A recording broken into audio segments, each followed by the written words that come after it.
نحمدہ ونصلی ونسلم علی رسول کریم اما بعد۔ آج ہم شب برات کی فضیلت و اہمیت اور شب برات میں کیے جانے والے اعمال کے بارے میں گفتگو کریں گے۔ سب سے پہلے تو ہم یہ جان لیتے ہیں کہ شب برات کو شب برات کیوں کہا جاتا ہے۔ ماہ شعبان کی 15ویں رات شب برات کہلاتی ہے اور برات کے معنی چھٹکارے کے ہوتے ہیں۔ شیخ عبد القادر جیلانی رحمہ اللہ غنیۃ الطالبین صفحہ نمبر 456 پر فرماتے ہیں کہ شب برات کو شب برات اس لیے کہتے ہیں کہ اس رات میں 2 قسم کی براتیں ہوتی ہیں، 2 قسم کے چھٹکارے ہوتے ہیں۔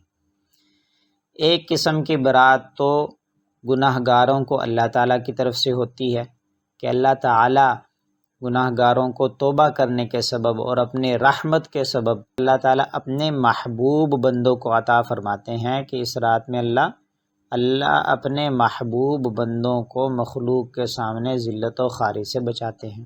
احادیث مبارکہ میں شب برات کی بہت زیادہ فضیلت اور اہمیت بیان میں سے چند ایک حدیثیں یہ ہیں۔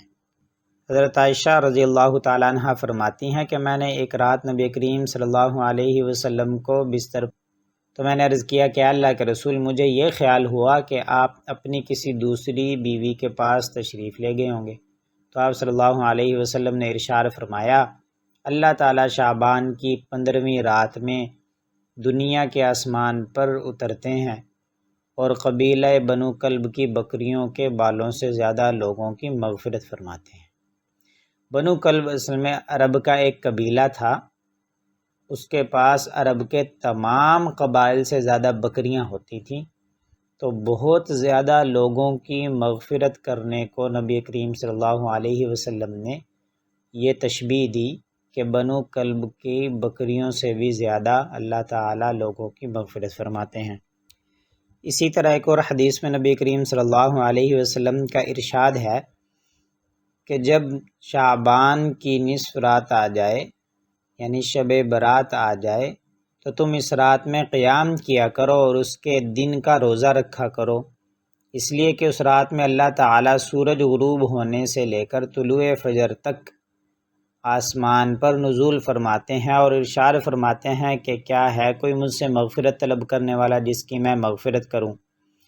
کیا ہے کوئی مجھ سے رزق کا طلب کرنے والا کہ میں اس کو رزق عطا کروں؟ کیا ہے کوئی مصیبت یا بیماری میں مبتلا کہ میں اس کو صحت و عافیت عطا کروں؟ کیا ہے کوئی ایسا؟ اللہ تعالیٰ برابر یہ آواز دیتے رہتے ہیں یہاں تک کہ سورج طلوع ہو جاتا ہے۔ لیکن اس بابرکت رات میں کچھ لوگ ایسے بھی ہیں، احادیث سے ثابت ہے کہ ان لوگوں کی اس بابرکت رات میں بھی مغفرت نہیں ہوتی۔ مختلف احادیث سے جو بات معلوم ہوتی ہے اس سے یہ پتہ چلتا ہے کہ عام مغفرت کی اس رات میں 14 قسم کے آدمیوں کی مغفرت نہیں ہوتی، لہٰذا ایسے لوگوں کو چاہیے کہ وہ اس رات کے آنے سے پہلے اپنے احوال اور اعمال کی اصلاح کر لیں۔ پہلا شخص جس کی اس رات بھی مغفرت نہیں ہوتی وہ مشرک ہے، یعنی کسی بھی قسم کے شرک میں مبتلا شخص کی اس رات بھی مغفرت نہیں ہوتی۔ دوسرا، بغیر کسی شرعی وجہ کے کسی سے کینہ اور دشمنی رکھنے والا شخص۔ تیسرا، اہل حق کی جماعت سے الگ رہنے والا، جدا رہنے والا شخص۔ چوتھا، زانی اور زانیہ۔ پانچواں، رشتہ داری توڑنے والا شخص۔ چھٹا، ٹخنوں سے نیچے اپنے کپڑے لٹکانے والا۔ ساتواں، ماں باپ کا نافرمان۔ آٹھواں، شراب یا کسی دوسری چیز کے ذریعے نشہ کرنے کا عادی شخص۔ نمبر 9، اپنے یا کسی دوسرے کا قاتل شخص۔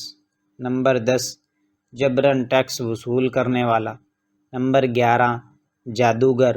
نمبر 12، ہاتھوں کے نشانات وغیرہ دیکھ کر غیب کی خبریں بتانے والا۔ اور نمبر 13، ستاروں کو دیکھ کر یا فال کے ذریعے خبر دینے والا۔ اور نمبر 14، طبلے اور باجا بجانے والا۔ تو احادیث میں آیا ہے کہ ان 14 شخصوں کی اس بابرکت رات میں بھی مغفرت نہیں ہوتی، تو ہمیں اپنے اعمال کا جائزہ لینا چاہیے کہ کہیں خدا نخواستہ ہم ان 14 لوگوں میں سے تو کسی میں شامل نہیں۔ شب